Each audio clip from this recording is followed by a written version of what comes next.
It's time for another installment of Husker Chat, brought to you by Acres Equipment. I'm Jason Jorgensen, as always, joined by Sean Callahan, the publisher of Husker Online. Sean, a lot has happened since we last talked. There's been a lot of movement in the Husker football program, at least on your side. What have you kind of sensed from Husker Nation in terms of the deal that Trev Alberts was able to strike with Scott Frost to bring him back next year for a fifth year?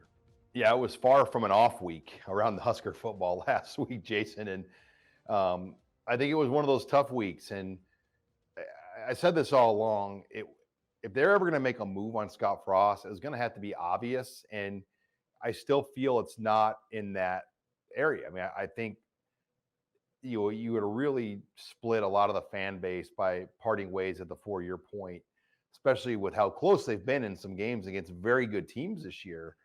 Even as far back as last week against Ohio State. And I think Trev said, like, let's figure out a way to make this work. And they came up with a solution. Scott Frost obviously lowered that buyout, which was $20 million right now. And now it will be $7.5 million after next season, plus lowered his base pay until he actually improves things on the field with wins. So I think it was a huge win for Nebraska to come to that conclusion. And then Scott Frost, had to do a very difficult thing and part ways with 4 assistant coaches. There's never an easy time. There's never a good time to do this thing.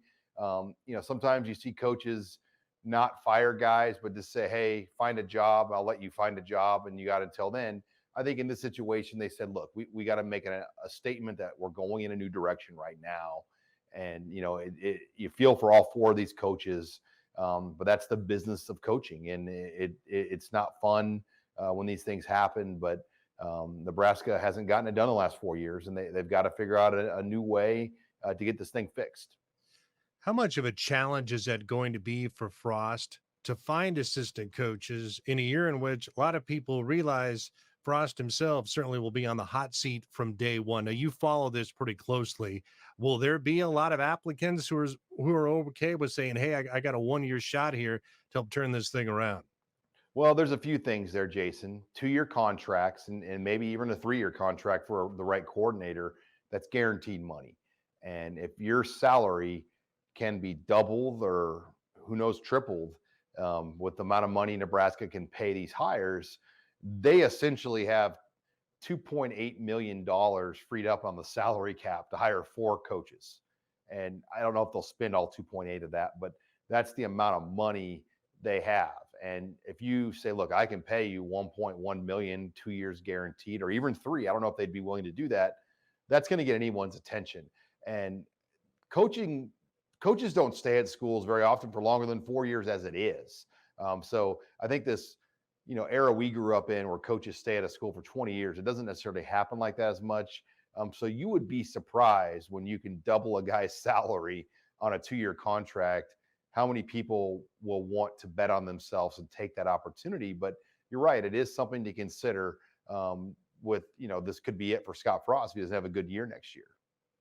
Today in Husker Chat, we're joined by Sean Callahan. It's brought to you by Acres Equipment. Also, in the time since we last talked, tough to see JoJo Doman say he has played his final game as a Husker, but certainly you can understand that as he looks to get healthy and right before going to the NFL Combine.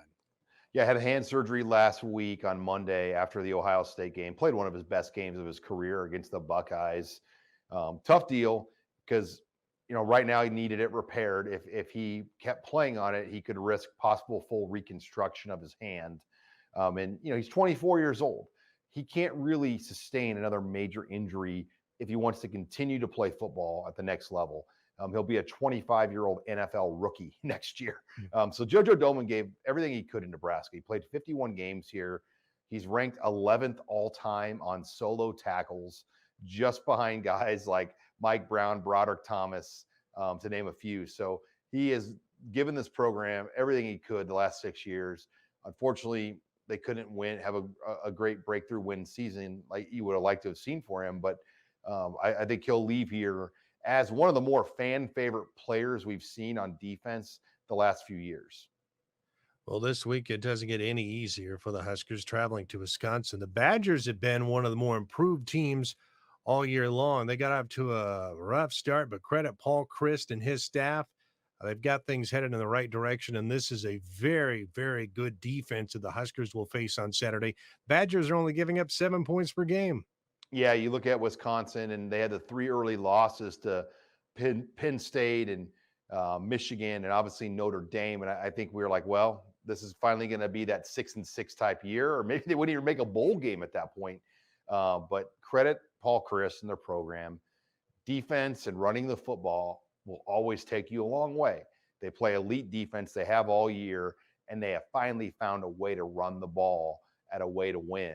And, Braylon Allen, the 17-year-old, we talk about JoJo Doman being 24. Braylon Allen, their freshman running back, 17. He's gone 6 straight weeks with over 100 yards rushing and scored 3 touchdowns, had 25 carries for 170 plus against Northwestern last week. So that will be the challenge. I am intrigued, though, Jason. They have not seen a quarterback like Adrian Martinez, one that can run and do things with his feet. Noah Vedrill's the only guy with any kind of real mobility they have faced all year. So that will be something to watch. How will their defense respond to Martinez? And can Martinez hurt them with his legs? Do you expect to see many wrinkles from Nebraska offensively? You are what you are, despite the fact there's some new guys filling in the last 2 weeks of the season, helping with the offense. I wouldn't be surprised if we continue to see more of that triple option. That has just given teams. I talked to some coaches about that, and they're like, teams in the Big Ten don't know how to defend that. Ohio State was having a hard time with it. Northwestern, as we know, had a hard time with it. I think that triple option, which, as we know, was inspired by UNK. We talked off air about this, Jason, and kind of what Josh Lynn does. Nebraska runs versions of that in their offense now, and it's given people problems because you just don't see it week after week.